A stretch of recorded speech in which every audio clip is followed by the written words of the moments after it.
Hi there, my name is Burke Bowers. I work in the business banking division at HarCo Credit Union. I'm here today with Dan Thompson of the Bike Doctor. We're going to talk to him a little bit about his business and his experience this year. Dan, thanks for joining us today. Yeah, absolutely, man. Thanks for having me. So first things first, just tell us and our membership a little bit about yourself.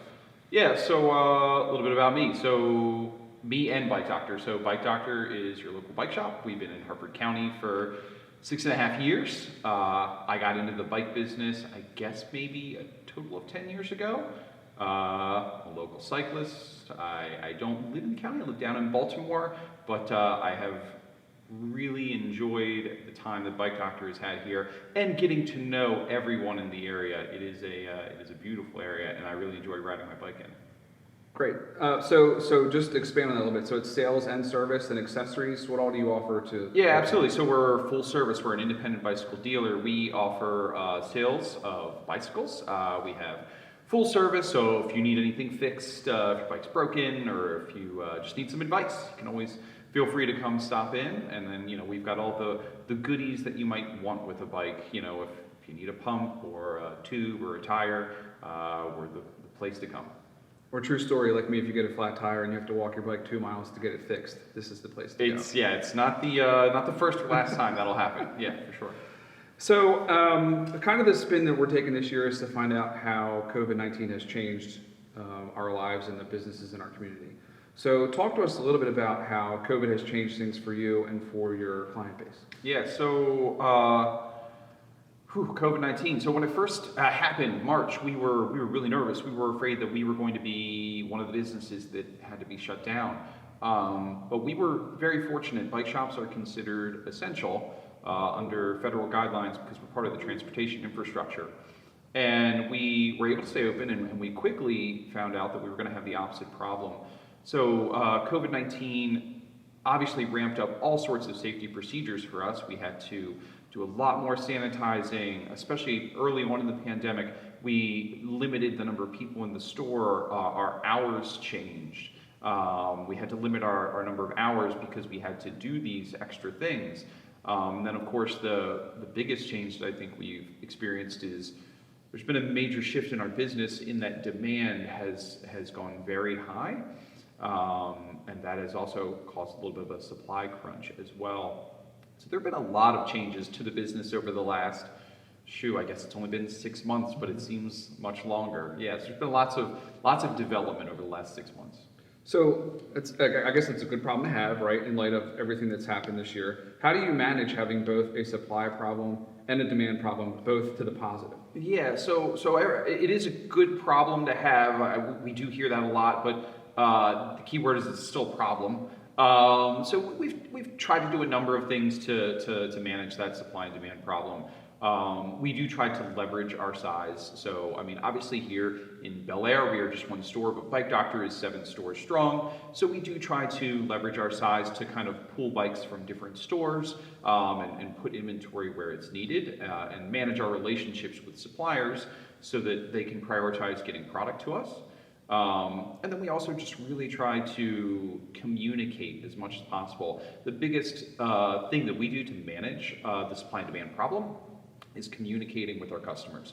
Because if they understand that there is possibly an issue with them getting a bike, or the impetus to order is definitely a little bit more on this year, then they understand that they need to be a little bit more up and ready to order something or ready to walk out. So it's really a communication thing for us, as well as sort of using our size to kind of move things around as best we can, whether that's in between our stores or with other brand partners.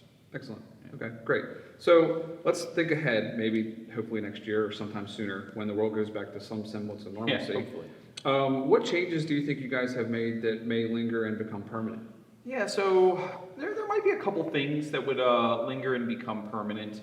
I'm not sure when our hours will go back to normal. We have shortened our hours, and I don't know that we will lengthen them again, or at least I don't know when that will be. I think that'll be the primary thing that I'm not sure will go back to normal. And then as a secondary thing, I think that just some of what we do and what we sell will really change. because of the pandemic and because everyone's very much into social distancing, a lot more of the at-home stuff has really skyrocketed in popularity. So some of the makeup of the store inventory might not go back to normal for quite some time, as certain areas experience lots of growth and others, which used to be popular, maybe aren't quite as in vogue at the moment. Interesting. So speaking of people working out at home, there's a wonderful system behind me that people can take home and ride in the comfort of their own home in the colder months. How do you compete with the Pelotons of the world who are really advertising people being stuck at home longer than normal this year? Yeah, so there's definitely been an explosion in home exercise stuff, and we love Peloton. They're a great system. They send us a lot of shoe customers, so we really appreciate that. We do have systems that definitely cater to that audience. That's sort of one of the areas in our inventory that's experiencing a lot of growth, and one of the things that I mentioned that might not change right away. So one of the brand partners that we work with, Wahoo, they make an excellent indoor riding system that really caters to the cyclist. And so the Peloton and the Wahoo system they're just for two different people. There's definitely some overlap there, but the system that we carry from Wahoo definitely caters a little bit more to the dedicated cyclist with the ability to put their own bike on a system in their own home. Okay, interesting. Yeah, it's behind me. It's beautiful. Let's talk about community, because I think that's important in this market, especially in cycling too. Cycling is a very community-oriented sport. Absolutely. And with people being socially distanced, how has that impacted your ability to keep the community together in riding? So it has impacted things a little bit on two fronts. Of course, when the pandemic first happened, no one really wanted to ride outside in groups. I mean, it was really a solo adventure. Luckily, cycling is one of the things you can still do as a solo adventure. But as things have moved on, folks have, started riding together in groups. But here as a shop, we have taken a stance that we're really trying to endorse social distancing, and we're trying to do our part to end the pandemic. And as much of a bummer as it's been, we have not been able to have any of our usual group rides. Normally, every Saturday morning, we would meet in our parking lot, 20, 30, sometimes 40, 50 people strong. And we would all go for a 25-mile bike ride. And it was great, and I got to know so many faces and so many local cyclists. And this year, unfortunately, that just hasn't been a reality at all. And it has affected the community a little bit.